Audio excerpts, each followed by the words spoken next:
With less than 40 days until BTS comes back from the military, and with Tableau releasing his song with RM, I think it's time for me to tell you how BTS saved my life in the most profound way. Trigger warning, this video does discuss mental health struggles, self-harm, and suicide. So if this is too difficult for you, then you have all permission to exit this video.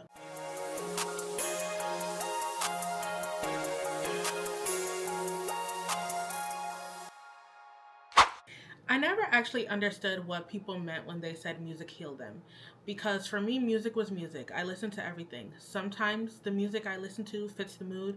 Sometimes it was just something I listened to for fun. But it was never something where I was like, oh, it truly healed me. That was until November 2021 when everything changed. After the pandemic, I was navigating through a very rough period. I was a newly grad. I couldn't find a job in my field. It was very competitive. I was dealing with a lot of stuff in my personal life. And so then I ended up moving to New York at the end of 2020, and I landed a job by February 2021. While all my needs were met at that moment, I just still felt very unfulfilled. I was anxious all the time. I felt lost. I was dealing with imposter syndrome. I was just feeling sad all the time. It was to the point where I wouldn't even open the blinds to my window. I would just sit in darkness all day. And it got so bad to the point where I enrolled myself into therapy. Yes, I kid you not, a week after I started therapy, I was scrolling through Twitter and I saw Megan Thee Stallion was trending. And due to everything Megan was dealing with at the time, and as a hottie, I'm gonna check on my girl, so I'm like, why is she trending? What's going on? What did the little fucking leprechaun do now? Little did I know this hashtag would change the trajectory of my life. So BTS posted a vlog of them meeting Megan for the first time, and what piqued my interest about this video was when one of the members, RM, aka Namjoon, because I can't do the stage names, y'all, I can't do the stage names. He walked up to her and was basically like, oh, how are you doing? How are you? Okay! I really wanted to see it. Yeah, But the thing is, I know this is a Korean group, but I never heard an accent when he was talking, so I was like, Literally, one of the first things I Googled is, are any of the BTS members American? That is when I would proceed to find out that Namjoon is fluent in English. I do want to say, I have heard of BTS prior to this. It was when this wacko guy, Ali London, was trending because he was getting surgeries to look like Jimin. And I was like, who is Jimin? Let me go search up Jimin.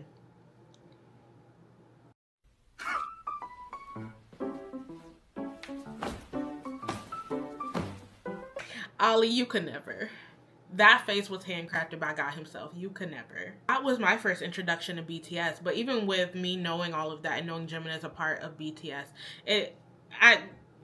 life was life, and I didn't really look into it. So as I continued scrolling through this hashtag, I was seeing a bunch of fans talk about how BTS defended Megan and Cardi on the radio when it came to WAP and Dynamite going neck and neck on the Billboard charts. And I was just like, okay, men respect a woman, as you should. So then I was like, all right, let me go see what this Butter remix is about, because that's the song they did with Megan. So I listened to the song. I was like, oh, this is cute. Let me tune into some of their other music.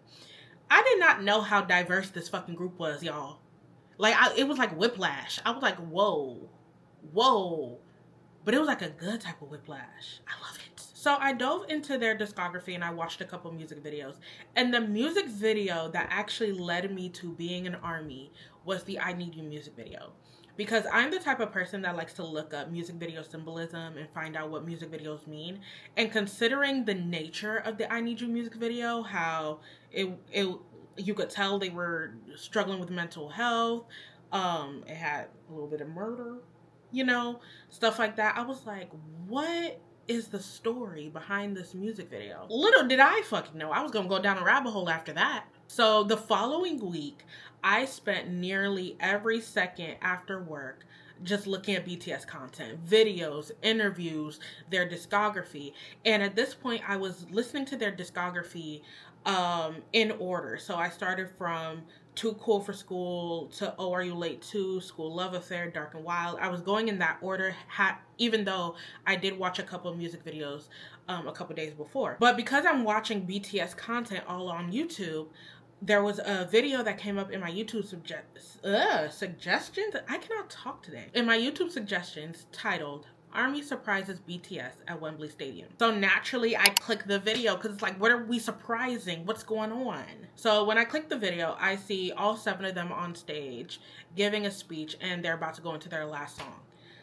But the band starts playing a different song. So all 7 boys are over there looking confused, like, this is not what we agreed on, like, what's going on? Then there's a big billboard behind them that flashes purple and it says Army Sing. And when I tell you, every single fan in that venue started singing those lyrics at the top of their lungs. The language barrier did not exist at that moment. Yeah. This is your very last song for tonight. And you are the stars of the night and the lighthouse, the leaders. Thank you so much. Let's go. Could.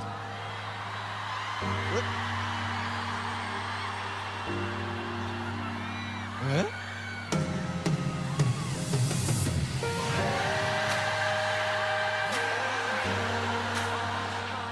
Wow.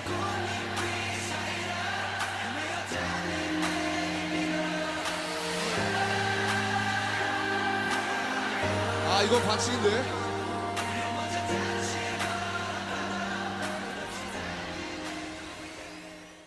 So as I'm watching this, keep in mind, at that point, I hadn't heard Young Forever yet. So this was like a new song for me. So I'm like, okay, I'm vibing. I'm crying along with the boys. Like, I have crocodile tears coming down. But this was like such a beautiful moment for me to witness. I was like, oh, I like this, yes. Then the song ends. And BTS is in tears on the stage.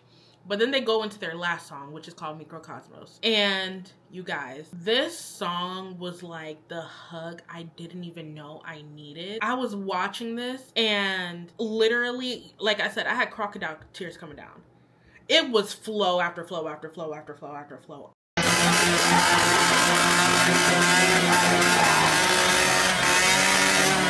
I was bawling tears on my bed listening to this song. It wasn't even the fact that BTS was crying because of what just happened. It was the fact that I was fine up until I heard the lyrics, you got me, I got you. You got me.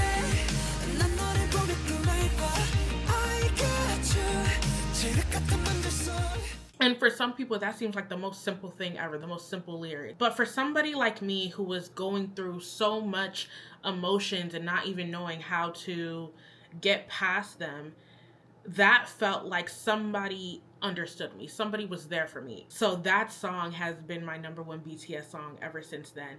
And as you can tell, because you can tell by my YouTube handle down there, that is where it came from. That's the story behind that. So from that point on, I started to live to experience and not just to exist. 3 months into becoming a fan, I went to my first BTS event. And this part is essential because due to my time living in New York, all of 2021, I had no friends.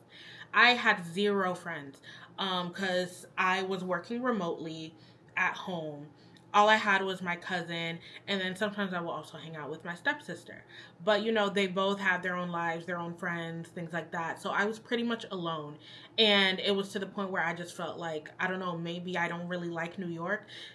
Now, I do want to preface, if you watch my previous video, you know I'm from New York. That is where I was originally from before I moved to Cincinnati when I was 6. I don't like to claim that I'm a New Yorker because, I mean, I moved when I was 6. This was also part of why I was feeling sad all the time because I didn't really have anybody to hang out with or to talk to most of the time because, again, like I said, my cousin and my stepsister, they had their own lives. They had their own friends. So I go to my first fan event, and this is where I would slowly start to meet people who also love BTS.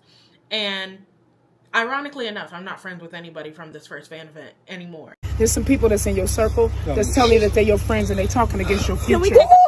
But as time went on and like I started to meet more people and things like that, I met some, I lost some.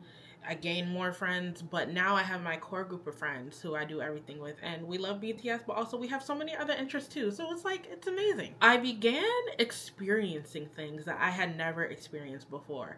So I don't think I would have ever went to a music festival if it wasn't for BTS, because J-Hope, aka Hobie or Hosok, he was the first Korean artist to solo headline Lollapalooza. So I ended up going there. Y'all, when I tell you, I text my cousin because I was like, hey, listen, I got like $3 in my bank account. Can you send me 70 so I can put this ticket on Klarna? I was not joking around because I miss PTD Vegas because I thought they were going to come to New York. I was wrong. But I was like, I'm not missing this. And I was so scared because I'm like, I've never been to a music festival. Like, are my feet going to be hurting or whatever? I had the best fucking time in Chicago. I had the best time at that festival. Oh my God.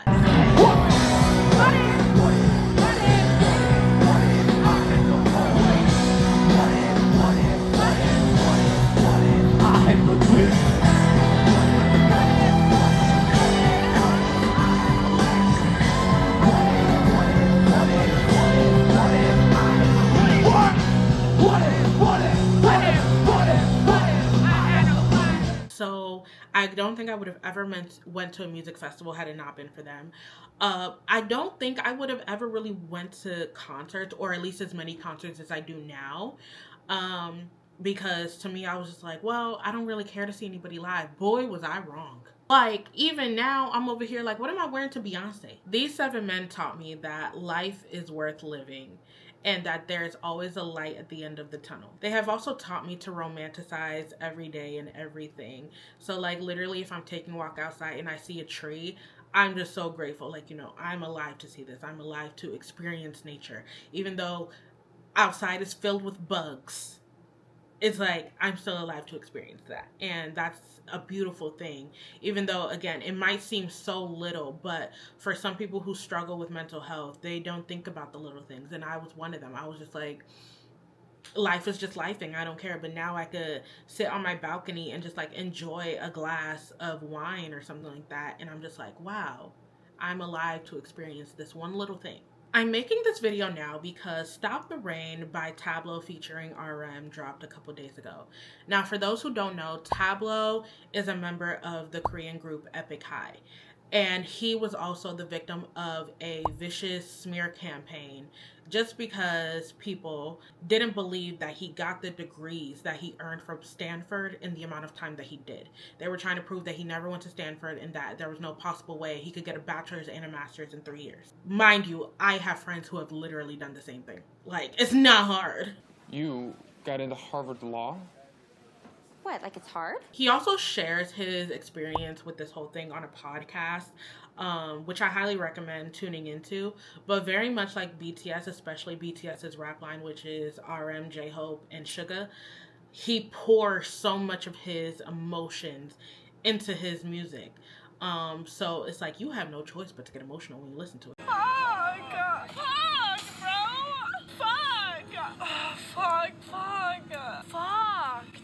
So this song was recorded over 2 years ago, and apparently Tableau wasn't going to drop the song because the thing is, if you're not within like the K-pop sphere or whatever, BTS, especially Namjoon specifically, gets a lot of unnecessary hate from people. And so I guess Tableau, in a sense, was trying to protect him by not releasing the song because he's like, we're talking about really deep stuff here. I don't want anybody online to be using this as something against you. Apparently, Namjoon called him and was like, hey, listen, I'm about to get out the military. Why the song ain't dropped yet? And so when Tableau explained that, he was just like, I don't care. Release the song. That sounds like an Namjoon to a T. So a couple days before the song dropped, there was a preview of some of the lyrics in an article that for an interview that Tableau did. And one of the lyrics, this was Namjoon's part, was, when I was a kid, I was convinced that I was destined for the 27 Club. Now, for those who don't know, the 27 Club is an unofficial list of celebrities, whether actors, actresses, musicians, models, etc., who have died at the age of 27. Sometimes by taking their own life, sometimes by overdose, sometimes by natural causes, sometimes by abuse or murder. And so when I read that lyric, there were two things that went through my mind. One, is that we know BTS has experienced so many things. They've talked about it a lot, but like I don't think we fully understood to what extent he was going through behind the scenes mentally and emotionally, that he felt like he wouldn't make it past the age of 27. So that was like one of my questions, like what was he going through that he felt like he wouldn't live that long? Another thought that ran through my mind was, while he was busy unknowingly saving my life, what is it that saved him? Because the next line goes, I'm 29, sinking in the bathtub, sipping gin, looking for another club. Remember I said this was recorded 2 years ago. Namjoon turns 31 this year, so thankfully he's made it past the 27 club. You can see now that he's becoming to love himself more, but also love life more.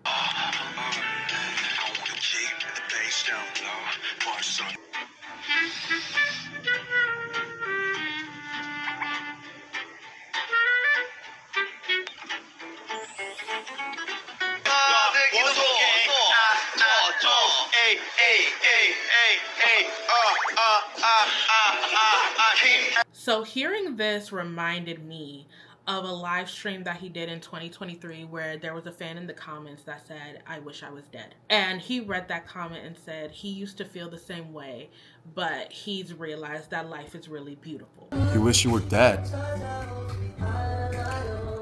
I was the same too, you know, once.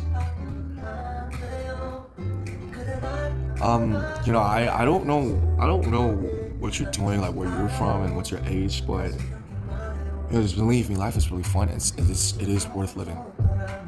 It is worth living, you know. Listening to this song also brought back memories of when I first heard Amygdala, which is a song by August D. For those who don't know, that is also Suga from BTS, aka Yoongi. He has 2 stage names. Amygdala particularly delves into not only his struggles with his mental health, but also learning about his parents' illnesses, his motorcycle accident, like just all the things that he was dealing with. And it was just very raw.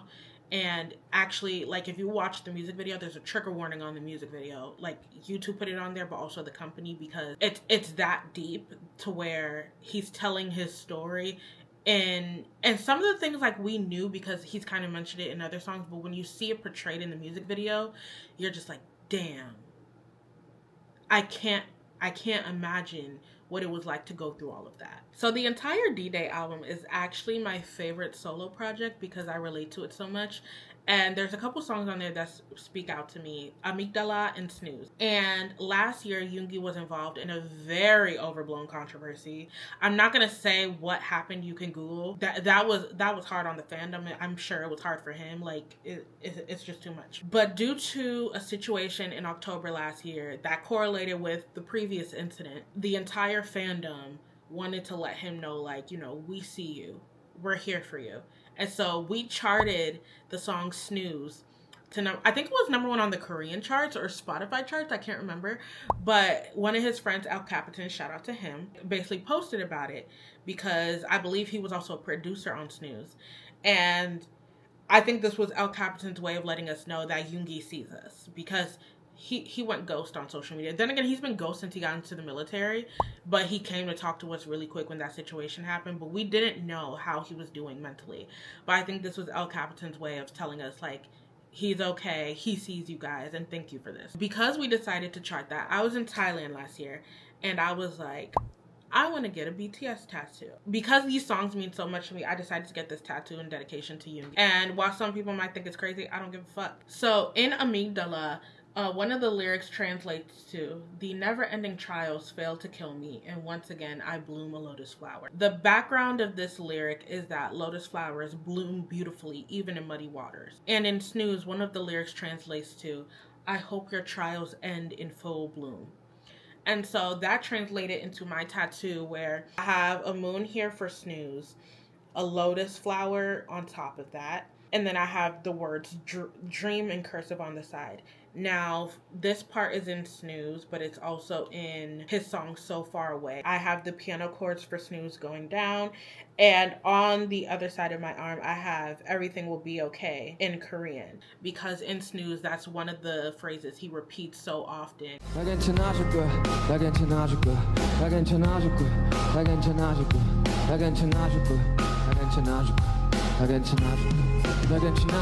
He wrote Snooze specifically for his juniors, but it's one of those songs where it's like, it's for anybody having a hard time, and we felt like if we chart this, he knows that we're here for him. So many BTS lyrics stay with me throughout my daily life. Like, I quote them often. One of my favorite lyrics is from Intro Nevermind, which is actually Yoongi's solo song on The Most Beautiful Moment in Life. I think part 1 or part 2, one of the two. But one of the lyrics translate to, if you think you're going to crash, accelerate harder, you idiot. This was actually the first sentence in my personal statement when I applied to grad school.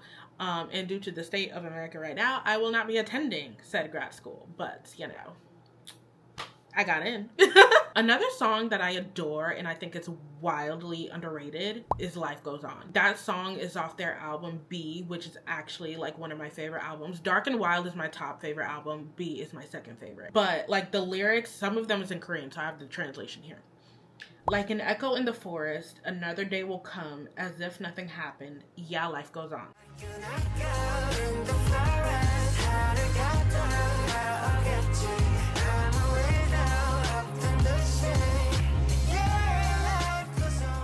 But the entire premise of that song is beautiful, and this was actually released during the pandemic. You can imagine like what the feelings that they were feeling, but they were trying to give us comfort. And that is one thing I love about these 7 men is like they are struggling themselves, but like at the same time they're trying to make sure that we're good as well, because if we're good, they're also good in a sense. So many songs have shaped my daily life.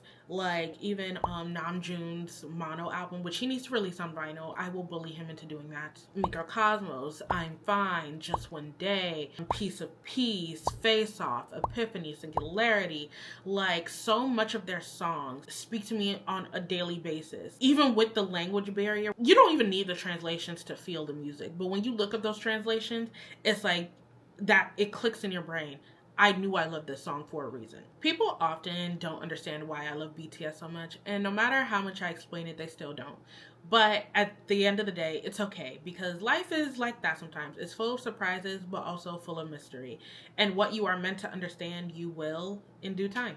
I could go on forever about BTS, their lyrics, their humor. Honestly, they could put comedians out of work.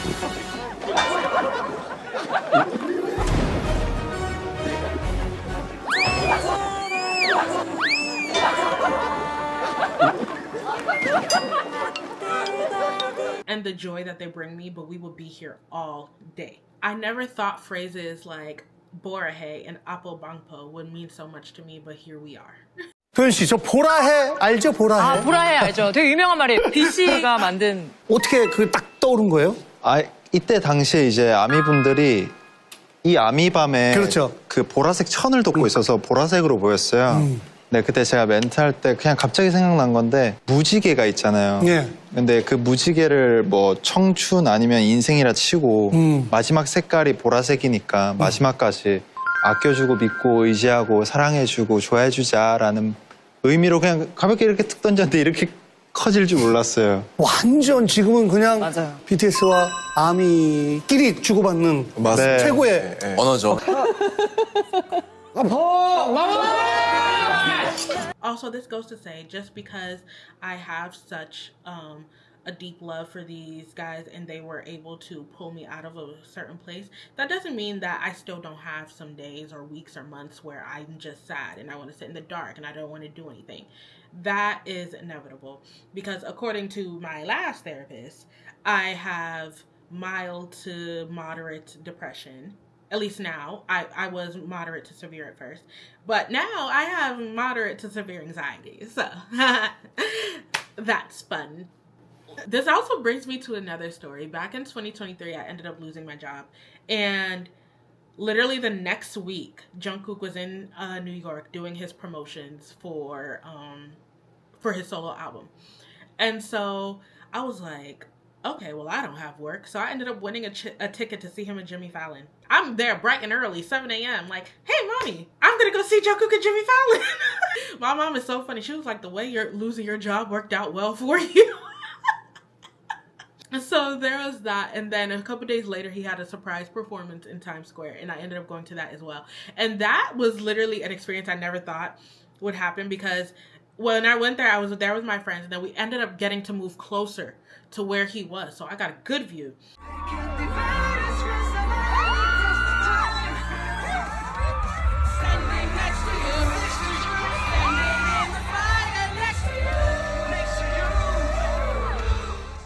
But then when we were done, keep in mind, I had on this pink hoodie and then my pink cookie headband. So then a journalist or photographer for a publication saw me and was like, hey, can I take your picture? Because my hoodie was matching with my headband, and it was like, I was decked the fuck out in BT21. So she was like, can I take your picture? And I was like, oh, sure. She takes my picture, and as she's taking my picture, a staff from TSX walks past, and I guess all the staff members receive VIP lanyards for the event. So he sees me. He was like, oh, I have a VIP lanyard. Do you want this? I was like, sure, okay. So that was an experience I never thought I would have. The whole time, like in those moments, I was so relaxed. I was so stress-free. I was having the happiest time. But then as soon as I go home, I'm like, how the fuck am I going to pay my bills?